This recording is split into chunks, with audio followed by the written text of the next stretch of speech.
కాబట్టి strategic attacks కూడా కావాలి. ఈ స్ట్రాటజిక్ అటాక్స్ అనేది ఏంటంటే లాంగ్ టర్మ్ అటాక్స్.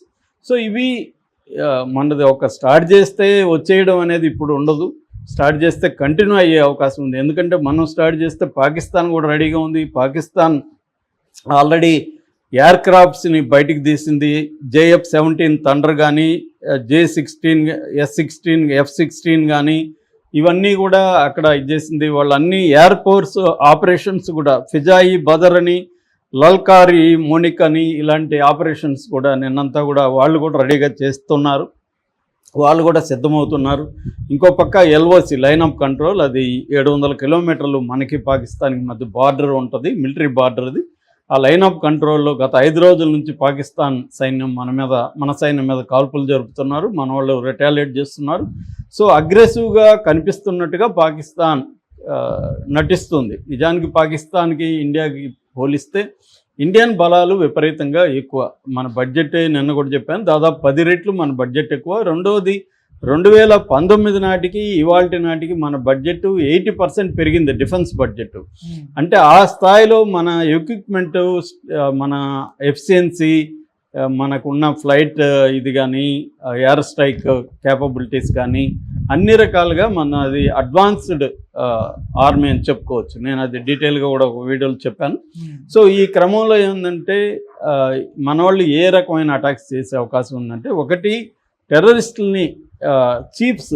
ఇప్పటి వరకు ఏంటంటే టెర్రరిస్ట్ క్యాంప్స్ మీద మనం అటాక్ చేసాం. అట్లా కాకుండా ఇప్పుడు మనం కానీ ఇజ్రాయెల్ దృష్టి కానీ పెట్టుకుంటే, ఇజ్రాయెల్ ఏం చేసింది, వాళ్ళ హమాస్ చీఫ్ ఇస్మాయిల్ హనియే ఎక్కడ చంపింది, టెహ్రాన్లో, ఇరాన్ రాజధానిలోకి వెళ్ళి చంపేసి వచ్చింది టెహ్రాన్లో. అలాగా మన వాళ్ళు కూడా లష్కర్-e-తోయిబా చీఫ్ని చంపే అవకాశాలు ఉన్నాయి. అతను ఎక్కడున్నాడో ఐడెంటిఫై చేసి ఎంత లోపల దాక్కున్నా చంపే టెక్నాలజీ మనకు కూడా ఉంది ఇజ్రాయెల్ లాగా. ఇజ్రాయెల్ కూడా 6 అంతస్తుల పైన బిల్డింగ్, 6 అంతస్తుల లోపల అంటే బేస్మెంట్లో మళ్ళీ 6 అంతస్తులు కింద, అంత అంటే 12 ఫ్లోర్స్ అనుకోవచ్చు. 12 ఫ్లోర్స్లో ఉండే దాక్కుని ఉన్న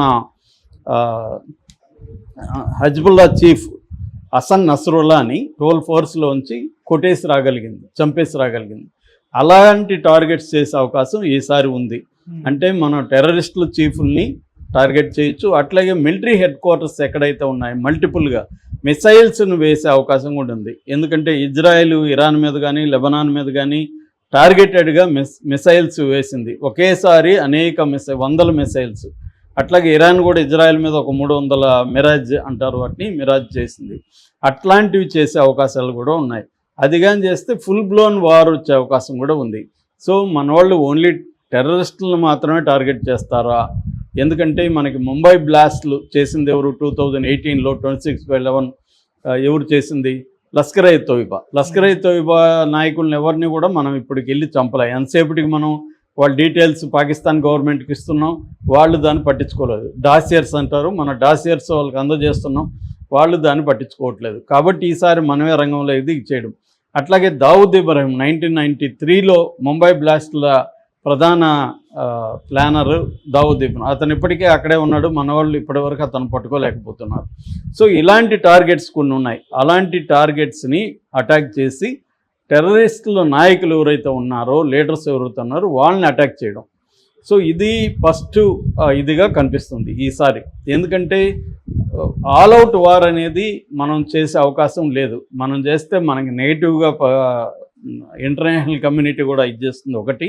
2, పాకిస్తాన్ దగ్గర న్యూక్లియర్ వెపన్స్ ఉన్నాయి కాబట్టి నిజానికి మనకంటే ఎక్కువ వాళ్ళ దగ్గర ఉన్నాయంటున్నారు. రెండోది వాళ్ళు ఫస్ట్ యూజ్ పాలసీ కూడా వాళ్ళకు ఉంది, మొదట కూడా వాళ్ళు వేయచ్చు. కాబట్టి ఆల్ అవుట్ వార్ జరిగే అవకాశం లేదు. కానీ ఎయిర్ స్ట్రైక్ జరగచ్చు, ఈ సర్జికల్ స్ట్రైక్ జరగచ్చు, నేను చెప్పినట్టుగా టార్గెటెడ్గా లీడర్స్ని చంపే అవకాశం ఉంది. అట్లాగే షిప్పులకు సంబంధించి ఇప్పుడు మన హౌతీలో చూస్తే, హౌతీ రెబల్స్ అక్కడ రెడ్ సీలో షిప్పులంతా ఆపేశారు. అమెరికా కావచ్చు, ఇజ్రాయెల్ కావచ్చు, 2 ఏళ్ళుగా ఆ మార్గం మూసేశారు. అలాగా మనోళ్ళు కూడా అరేబియా దీంట్లో పాకిస్తాన్ షిప్స్ని బ్లాకేడ్ అంటారు. ఈ బ్లాకేడ్ కానీ చేయగలిగితే పాకిస్తాన్ రవాణా మొత్తం స్తంభించిపోతుంది. అంటే చాలామంది ఏమనుకుంటారు, ఓన్లీ మిలిటరీ పరంగానే గాయపరచాలి శత్రువుని అని అనుకుంటారు. అది రాంగ్.